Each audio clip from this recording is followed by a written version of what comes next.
समय रविन्द्रनाथ टैगोर बड़ा प्रसिद्ध नाम था।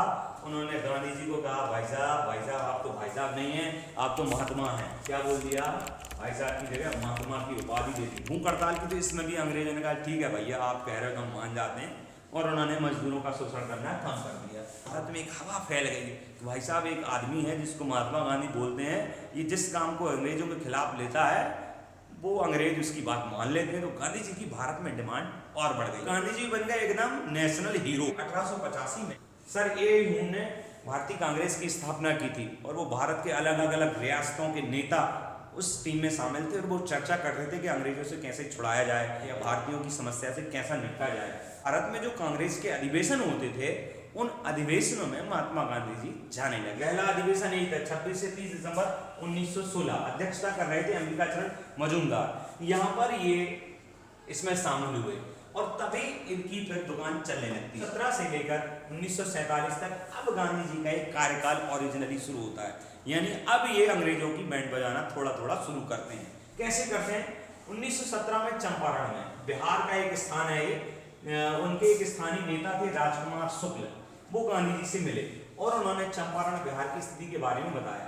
होता क्या था, चंपारण में जो भी किसान थे उनकी खेती का कुछ हिस्से पर अंग्रेज लोग ये कहते थे कि नहीं आप से हम जो कहेंगे वो बोना पड़ेगा। तो अंग्रेज बिहार के चंपापुर के किसानों को नील की खेती करने के लिए मजबूर करते थे, और उसकी नील की खेती, नील की जड़ें बहुत लंबी होती थी, इससे वो जमीन खराब होती थी। तो किसानों को लगता था कि हम बहुत ज़्यादा नुकसान कर रहे हैं। इसके खिलाफ वो अंग्रेजों से कई बार शिकायत की, पर अंग्रेजों ने बात नहीं मानी। तो फिर गांधी जी से मुलाकात हुई वहाँ के एक किसान की, राजकुमार शुक्ल की। राजकुमार शुक्ल ने उनसे बात की, और वो जो वहाँ की प्रथा का नाम था, खेती का जो नाम था 3 कटिया प्रणाली के बारे में गांधी जी को जानकारी दी। तो गांधी जी से चंपारण चलने को कहा, वहाँ के किसानों की स्थिति के ऊपर कुछ कदम उठाने की मांग की। राजकुमार शुक्ल ने लखनऊ में ही गांधी जी से कहा भाई साहब चंपारण चलो, थोड़ा समझो, अंग्रेजों को समझाओ, हमारी भाषा तो वो समझते नहीं है, आप अंग्रेजी जानते हैं, तो चलिए वहाँ पर। तो ठीक है भाई, गांधी जी का ठीक है देखते हैं, एक टाइम अपॉइंटमेंट लेके दे दिया। तो इस 3 काठिया प्रणाली में 20 कट्ठे की भूमि है। 3 काठिया प्रणाली क्या है आप देख सकते हैं। जिन किसानी की भूमि सबसे ज्यादा उपजाऊ होती थी वहां से निमंत्रण स्वीकार किया और वे चंपारण बिहार के लिए चले गए।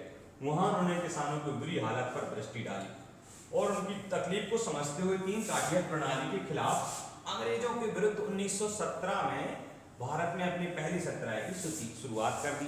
पहला सत्याग्रह, ध्यान रखना, चंपारण में अंग्रेजों के विरुद्ध भारत में गांधी जी ने पहला सत्याग्रह, कब? 1917 में चंपारण सत्याग्रह की शुरुआत हुई। क्या नाम है उसका? चंपारण सत्याग्रह 1917। इस चंपारण सत्याग्रह का परिणाम यह निकल के आया कि इस 3 काठिया प्रणाली को समाप्त कर दिया गया और उसके साथ साथ करों को भी 25% तक कम कर दिया। यानी अगर 100 रुपये कर लग रहा था तो 75 रुपये कर लगेगा, और जो खेती पे कब्जा के खेती करने को मजबूर करते थे उसकी भी मनाही हो गई।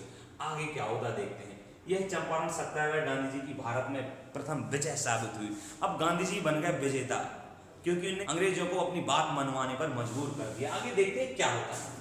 इस सत्याग्रह में के बाद इनको कई उपाधियां मिलने लगी। लोग अरे कांग्रेचुलेसन गांधी जी बहुत बहुत बधाई हो, आपने चंपारण के किसानों को सुलझा दिया, उनकी समस्या को सुलझा दिया। अब गांधी जी तो मतलब पहले कुछ जानते नहीं थे भारत के बारे में, अब सो बहुत बधाइयाँ, बड़े बड़े लोग उनसे मिलने लगे, लोग आगे पीछे उनके होने लगे। और तो और उसमें रविन्द्रनाथ टैगोर बड़ा प्रसिद्ध नाम था। उन्होंने गांधी जी को कहा भाई साहब आप तो भाई साहब नहीं हैं, आप तो महात्मा हैं। क्या बोल दिया? भाई साहब की जगह महात्मा की उपाधि दे दी, और उसके नाम से गांधी जी का नाम महात्मा पड़ गया। और मुझे लगता है अब जब महात्मा लोग बोल रहे हैं तो मुझे महात्माओं जैसा रहना चाहिए। तो ये लगता है ड्रेस पर अपनी वही आ गए। न जाने क्या मामला रहा होगा, ये तो गांधी जी बताएंगे कि वो धोती दुपट्टे क्यों पहनते। मेरे ख्याल से उन्होंने एक बार कहा था कि जिस देश में मेरे भारतीय लोग गरीब हैं, ठीक से पेट नहीं भर पा रहे हैं, उस देश उस अपने लोगों के साथ में टाई कोट पहनकर ना हो, ये कतई नहीं हो सकता। तो उन्होंने अपने लोगों जैसा रूप धारण किया, धोती और दुपट्टा। आगे देखते हैं क्या होगा भाई। अहमदाबाद मिल मजदूर आंदोलन 1918 में भूख हड़ताल हुई। यहाँ पर भी उन्होंने अपना एक छक्का ठोक दिया, सेंचुरी लगा दी। जैसा चंपारण में उन्होंने अंग्रेजों पहली विजय साबित की तो महात्मा गांधी बन गए। चंपारण के बाद 1918 में गांधी जी को अहमदाबाद में कपड़ा मिल के जो मजदूर थे उनने भी से मिले और उनकी समस्याओं के समाधान के विरोध में गांधी जी ने मिल मजदूरों के साथ प्रथम बार भूख हड़ताल की नीति को अपनाया। कहां पर? गुजरात के अहमदाबाद में उन्होंने भूख हड़ताल का ये दूसरा तरीका अपनाया। वहां पर सत्याग्रह था, यहाँ पर भूख हड़ताल थी। 18 में भूख हड़ताल का परिणाम गांधी जी के पक्ष में आया। चंपारण में भेजी भूख हड़ताल की, तो इसमें भी अंग्रेजों ने कहा ठीक है भैया आप कह रहे हो तो हम मान जाते हैं, और उन्होंने मजदूरों का शोषण करना कम कर दिया। आगे देखते हैं क्या होते हैं। अब 1918 में वो खेड़ा आंदोलन, इसके बाद जैसे जैसे अंग्रेजों से लड़ते और इनकी बात मानने लगते तो भारत में एक हवा फैल गई कि भाई साहब एक आदमी है जिसको महात्मा गांधी बोलते हैं, ये जिस काम को अंग्रेजों के खिलाफ लेता है वो अंग्रेज उसकी बात मान लेते हैं। तो गांधी जी की भारत में डिमांड और बढ़ गई। क्यों बढ़ गई? क्योंकि अंग्रेजों से लोग परेशान थे, और अंग्रेजों से बात कौन करे, हमें तो बात करना आती नहीं है, क्योंकि वो तो अंग्रेजी बोलते हैं और ऐसी कि हमारे ऊपर से निकल जाए। गांधी जी को बुलाओ, और फिर गांधी जी को बुलाओ तो फिर और भी थोड़ी लीडरशिप चाहिए ना, हर कोई व्यक्ति लीडरशिप नहीं कर सकता। तो गांधी जी ने यहाँ पर भी खेड़ा आंदोलन 1918 में हुआ, और यहाँ पर उनके साथ थे कौन? सरदार वल्लभ भाई पटेल भी इनके साथ थे। तो इसके बाद 1918 में गांधी जी खेड़ा गुजरात में किसानों के साथ हो रहे अत्याचार के विरुद्ध आंदोलन किया, और यहाँ पर भी उनको सफलता मिली। और इसी आंदोलन में उनका साथ सरदार वल्लभ भाई पटेल ने दिया, और वल्लभ भाई पटेल का नाम भी सरदार वल्लभ भाई पटेल इसी आंदोलन के बाद बढ़ा। गांधी जी के दक्षिण अफ्रीका में किए गए उनके कार्य को लेकर भारत में काफी चर्चित थे, और इन आंदोलनों की सफलता पाते हुए भारत में बड़े नेता के रूप में देखे जाने लगे। ये मैं बता ही चुका था। यानी ये सब काम किया तो गांधी जी बन गए एकदम नेशनल हीरो। कहाँ के? इंडिया के, भारत के। अब आगे क्या होता है? एक और 1919-1922 के बीच में एक आंदोलन और चला, खिलाफत आंदोलन। मुख्य रूप से ये भारतीय आंदोलन नहीं था, ये मुस्लिम से रिलेटेड आंदोलन था, पर धीरे धीरे भारतीयों का भी आंदोलन बन गया। क्या था मामला? उस समय तुर्की के खलीफा थे, धर्म से गुरु, तो विश्व के मुस्लिमों का गुरु माना जाता था इस खलीफा को। उनके ऊपर अंग्रेजों द्वारा बुरा व्यवहार किया जा रहा था, खलीफा के विरुद्ध में बुरा व्यवहार किया जा रहा था। तो मुस्लिम तो टेंशन में थे ही, मूड उनका खराब था ही, तो उन्होंने एक आंदोलन चालू किया, और वो आंदोलन था खिलाफत आंदोलन। बुरे व्यवहार को लेकर भारत में मुस्लिमों ने अंग्रेजों के विरुद्ध खिलाफत आंदोलन शुरू किया। किसने शुरू किया? भारत में मुस्लिमों ने अंग्रेजों के विरुद्ध। भाई साहब बात थी तुर्की की, तुर्की के खलीफा के खिलाफ अंग्रेजों का व्यवहार खराब था, पर आंदोलन कौन कर रहे थे? भारतीय मुसलमान। गजब ही है यार ये। देखते हैं आगे क्या होता है। गांधी जी ने भी इस आंदोलन में सहयोग किया, क्योंकि बात ये थी कि हमारे भारतीय विरोध कर रहे हैं, चूंकि वे मुस्लिमों को भी भारत के अंग्रेजों के विरुद्ध राष्ट्रीय आंदोलन में जोड़ना चाहते थे। उनका ये मानना था मुस्लिमों का साथ दो, भले ये धर्म की इनका आंदोलन धार्मिक है, पर इनका साथ दो, क्योंकि हमें अगर आज़ादी के लिए लड़ना है तो मुस्लिमों का साथ चाहिए है। आगे बात होती है क्या होता है। प्रारंभ में इस आंदोलन का नेतृत्व अली बंधुओं द्वारा किया जा रहा था, परंतु बाद में इस खिलाफत आंदोलन का नेतृत्व गांधी जी को दे दिया गया। असहयोग आंदोलन, खिलाफत आंदोलन समझ गए, तुर्की के खलीफा वाली बात पूरी। अब असहयोग आंदोलन 1920 कलकत्ता अधिवेशन और नागपुर अधिवेशन। 1918 में जब विश्व युद्ध समाप्त हो गया तो खिलाफत आंदोलन की समाप्ति 1919 में अंग्रेजों द्वारा रूलेट एक्ट को भारत में लाया गया। क्या लाया गया 1919 में? 18 में रूलेट एक्ट 1918 में लाया गया, अभी लागू नहीं हुआ, लाया गया। रूलेट एक्ट भारत में जब आया तो इसको भारत में काले कानून के रूप में पहचाना गया। इसे लोगों ने क्या कहा? काला कानून। क्यों था काला कानून? इसलिए कि भाई साहब आप कहीं बैठोगे, अंग्रेजों का विरोध करोगे, आपको उठा लिया जाएगा, आपसे कुछ पूछा ही नहीं जाएगा। जब पूछोगे नहीं, पकड़ के आप ले जाओगे बिल्कुल बोरा में बंद करके, तो दिमाग खराब तो हो गई। तो इसको नाम दे दिया काला कानून। क्या मामला था काला कानून? देखते हैं।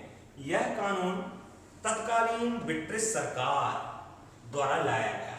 और ये क्यों लाया गया? भारत में आज़ादी के लिए अंग्रेजों के विरुद्ध जो आंदोलन चल रहा था, जगह जगह लोग सभी ने सत्याग्रह, भूख हड़ताल और अंग्रेजों के खिलाफ बिल्कुल बिगुल फूंक चुके थे। तो इसको कुचलने के लिए रूलेट एक्ट लाया गया, और इसके विरुद्ध लोगों को जेल में भरना शुरू हो। लोग विरोध करने लगे तो लोगों को जेल में भरना शुरू कर दिया। होता क्या है? तो 18 मार्च की बात है 1919 को भारत की ब्रिटिश सरकार द्वारा भारत में उभर रहे राष्ट्रीय आंदोलन को कुचलने के उद्देश्य से निर्मित काला कानून जो था यह लाया गया। यह कानून सर सिडनी रूलेट की अध्यक्षता वाली सेडिशन समिति की सिफारिशों के आधार पर बनाया गया। सिडनी रूलेट ही नाम है, इसकी अध्यक्षता में एक टीम बनी और उन्होंने ये कानून बनाया। तो इसका विरोध हुआ। इस कानून का नाम रूलेट एक्ट क्यों पड़ा? क्योंकि इसे रूलेट सरनेम वाले व्यक्ति ने, सिडनी रूलेट ने बनाया। गांधी जी अपने खेड़ा आंदोलन, चंपारण आंदोलन आदि आदि, भूख हड़ताल, अहमदाबाद आदि कर रहे थे और गांधी जी सोच रहे थे कि प्रथम विश्व युद्ध में हमने अंग्रेजों की सहायता की है तो अंग्रेज हमारे साथ कुछ सहानुभूति वाला व्यवहार करेंगे, कुछ अच्छा करेंगे। पर उन्होंने तो क्या देखा, रूल एक्ट आ गया जिससे भारतीयों का तो कोई फायदा नहीं था, अंग्रेजों की फायदे की बात थी। तो भारतीयों को बुरा लगा तो कई भारतीय लोग इसके विरोध में गुटबाजी करने लगे और सभाएं होने लगी। एक सभा हो रही थी जलियांवाला बाग में। जब जलियांवाला बाग में रूल एक्ट के खिलाफ सभा हो रही थी, इकट्ठे हो गए थे, तो अंग्रेजों की ओर से जनरल डायर द्वारा भारतीयों के ऊपर धनाधन गोलियां चलाई, नरसंहार हुआ, कई लोग मारे गए। गांधी जी भी इससे दुखी हुए। अब जब ये ऐसा कांड हो गया तो इन घटनाओं को देखते हुए गांधी जी ने 1920 में असहयोग आंदोलन की शुरुआत करी गई थी और गांधी जी का भारत में प्रथम सबसे बड़ा आंदोलन में से एक था। इमोशनली लोग बहुत ज़्यादा परेशान हो गए थे। अंग्रेजों के खिलाफ इस घटना के कारण बिल्कुल बच चुका था और गांधी जी ने कहा भैया गर्म लोहे पे हथौड़ा मार दो। लोग इमोशनली परेशान थे, इमोशनली अंग्रेजों के खिलाफ भाग चुके थे। तो गांधी जी ने एक आंदोलन और पास कर दिया और वो आंदोलन था कौन, यही असहयोग आंदोलन। अब देखते हैं आगे क्या होता है। उसी समय गांधी जी ने कांग्रेस के अगस्त में हुए विशेष अधिवेशन जो कलकत्ता में आयोजित किया गया था, उसमें इस असहयोग आंदोलन का प्रस्ताव दिया। असहयोग आंदोलन का प्रस्ताव दिया गांधी जी ने, जिस कलकत्ता वाले अधिवेशन में असहयोग आंदोलन की सहमति नहीं मिली, पर नागपुर के अधिवेशन में जो दिसंबर में हुआ उसमें इस अधिवेशन में असहयोग आंदोलन की सहमति मिल गई। आगे क्या होता देखते हैं। प्रारंभ में जिन नेताओं ने असहयोग आंदोलन को स्वीकार नहीं किया था वे थे चित्तरंजन दास, मोतीलाल नेहरू, एनी बेसेंट आदि। बाद में चित्तरंजन दास जी और मोतीलाल नेहरू ने इस आंदोलन को स्वीकार कर लिया, परंतु एनी बेसेंट ने इस आंदोलन को मूर्खतापूर्ण और विरोध कहा। धीरे धीरे यह आंदोलन बहुत बड़ा हो गया और फिर ऐसी कुछ घटनाएं हो गई। एक ऐसी घटना हो गई जिसको चोरा चोरी कांड के नाम से जाना जाता है। असहयोग आंदोलन के दौरान उस कांड के चक्कर में गांधी जी ने अपना असहयोग आंदोलन रोक दिया। क्या था वो कांड? चोरा चोरी कांड। चोरा चोरी कांड में 5 फरवरी 1922 को हुआ। क्या हुआ, एक अंग्रेजों का थाना था। असहयोग आंदोलन के बीच चोरा चोरी नाम की एक जगह थी गोरखपुर में। 5 फरवरी 1922 को वहाँ के ग्रामीणों ने वहाँ के पुलिस थाने में वहाँ के थानेदार को और 21 सिपाहियों सहित थाने में बंद कर दिया और उसके बाद थाने में आग लगा दी, निपटा दिया। एक साथ 21 लोग और थानेदार को जेल में बंद करके, थाने में बंद करके आग लगा दी। तो गांधी जी ने जब ये सुना तो वो बहुत दुखी हुए और दुखी हुए तो उन्होंने कहा भैया हमें ऐसा असहयोग आंदोलन नहीं करना। 11 फरवरी 1922 को असहयोग आंदोलन को समाप्त करने की घोषणा गांधी जी ने कर दी। परंतु इस असहयोग आंदोलन को समाप्त करने के फैसले को आलोचना बहुत भारतीय नेताओं ने की। चित्तरंजन दास, लाला लाजपत राय, मोतीलाल नेहरू जो पहले असहयोग आंदोलन का विरोध कर रहे थे बाद में सपोर्ट करने लगे। चोरा चोरी कांड की घटना हुई तो गांधी जी ने सोचा कि इतना बुरा हुआ, हम इस आंदोलन को रोक देंगे। तो उन्होंने फिर फरवरी में इस आंदोलन को रोक दिया, 11 फरवरी में। और जब रोका तो इन लोगों ने फिर कहा कि इसे रोकना ठीक नहीं है और उन्होंने कहा रोक दो, तो रोक दिया गया। गांधी जी का असहयोग आंदोलन अपने लक्ष्य को प्राप्त करने में सफल हो सकता था। ये बहस का विषय है कि अगर आंदोलन नहीं रोकते तो अंग्रेज डर जाते थे क्योंकि और विरोध होता, परंतु उन्होंने रोक दिया कि ये मुझे खून खराबा नहीं चाहिए। आगे क्या होते हैं, 1923 में एक स्वराज पार्टी आई। मार्च में एक स्वराज पार्टी आई। कुछ नेता थे जो गांधी जी के विचारों में सहमत नहीं थे, रहा करते थे। ऐसे में चित्तरंजन दास, मोतीलाल नेहरू जो गांधी जी के विचारों से सहमत नहीं रहा करते थे, उन्होंने नई पार्टी की स्थापना करने का निर्णय लिया। चित्तरंजन दास, मोतीलाल नेहरू ने इलाहाबाद में मार्च 1923 में स्वराज पार्टी की स्थापना कर दी। गांधी जी का युग चल ही रहा था, आगे और देखते हैं क्या होता है। गांधी और चित्तरंजन दास पैक्ट की बात 1924 में हुआ। जैसा कि आप सब जानते हैं कि गांधी जी ने असहयोग आंदोलन फरवरी 1922 में वापस ले लिया। तो चित्तरंजन दास अलग, स्वराज पार्टी अलग, गांधी जी अलग, थोड़ा सा बिखराव हो गया और उस बिखराव से भारत का नुकसान होना था। तो फिर गांधी और दास के बीच में पैक्ट हुआ और ये गांधी दास पैक्ट के नाम से माना जाता। 1924 में लगभग ये हुआ। 1930 से लेकर 1934 तक एक आंदोलन चला जिसे नाम दिया जाता है सविनय अवज्ञा आंदोलन। एक्चुअली ये 2 हिस्सों में चला है। यह आंदोलन गांधी जी के असहयोग आंदोलन के बाद भारत में दूसरा सबसे बड़ा आंदोलन साबित हुआ। यह 1930 से लेकर 1934 तक चला। परंतु कुछ कारणों की वजह से इस आंदोलन के समय काल के बीच में एक ऐसा समय था जिसमें आंदोलन नहीं था, यानी यह 2 हिस्सों में चला था, बीच में रुक गया तो 2 हिस्से हो गए।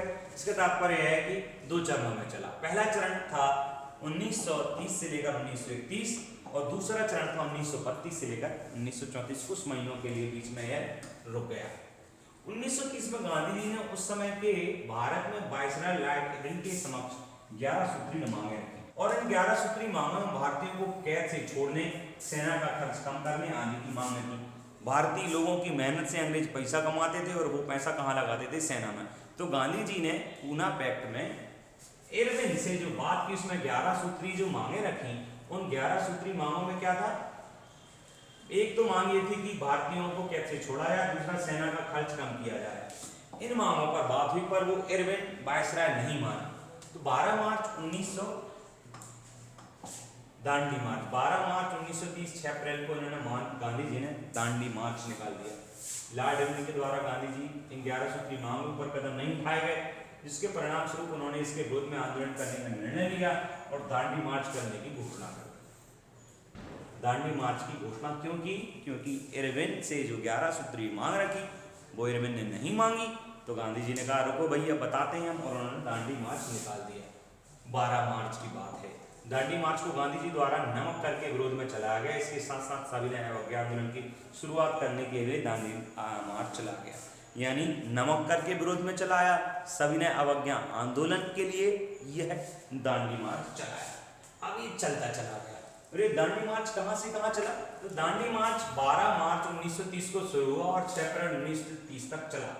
12 मार्च से 6 अप्रैल तक यह चला। वायसराय इरविन के सामने गांधी जी ने 11 मांगे रखी, पर वायसराय इरविन ने मना कर दिया। तो गांधी जी ने कहा रुको बेटा बताते हैं भी, और उन्होंने दांडी मार्च निकाल दिया। दांडी मार्च सविनय अवज्ञा आंदोलन के सपोर्ट के लिए ही था, या यूं कहें सविनय अवज्ञा आंदोलन की शुरुआत दांडी मार्च से हुई। ये दांडी मार्च क्या है? नमक कानून तोड़ने का ही मार्च था, यानी नमक जो बनाते थे उसमें अंग्रेज बहुत ज़्यादा टैक्स लेते थे और उस टैक्स का उपयोग अपनी भोग विलासिता में करते थे। तो गांधी जी ने कहा बताते हैं हम, और उन्होंने एक दांडी मार्च शुरू किया। दांडी मार्च शुरू कहाँ हुआ? दांडी मार्च शुरू हुआ साबरमती आश्रम। साबरमती आश्रम कहाँ है? ये साबरमती नदी के किनारे, यहाँ से शुरू हुआ और ये नांदेड़, आनंद, कनकपुरा, अनकी, सम्मी, अमोद, ये पूरी लाइन दांडी तक आए। यहाँ से यहाँ तक की दूरी कितनी है? तो 241 मील तक की दूरी है। जब उन्होंने दांडी मार्च शुरू किया गुजरात में, तो केवल 78 सहयोगी थे। धीरे धीरे उसमें उनके लिए जब ये दांडी तक ये इनका मार्च पहुंचा, तो इसमें कई सहयोगी इनके लिए मिल गए। शुरुआत में गांधी जी के साथ 78 थे, धीरे धीरे बहुत ज्यादा हो गए। गांधी जी द्वारा दांडी पहुंच करके वहां नमक उठाया, नमक बनाया और इस प्रकार नमक कानून तोड़ दिया, क्योंकि भारतीय लोगों को नमक बनाने की परमिशन नहीं थी, कर लिया जाता था। पर गांधी जी ने कहा हम खुद बनाएंगे, कर क्यों देंगे? और इस प्रकार नमक आंदोलन, दांडी यात्रा या सविनय अवज्ञा आंदोलन, ये सारी चीजें एक साथ संबंधित थी। आगे और क्या होता देखते हैं। 6 अप्रैल 1930 को सविनय अवज्ञा आंदोलन की शुरुआत की गई और इस आंदोलन में महिलाओं द्वारा सबसे ज्यादा भाग लिया गया।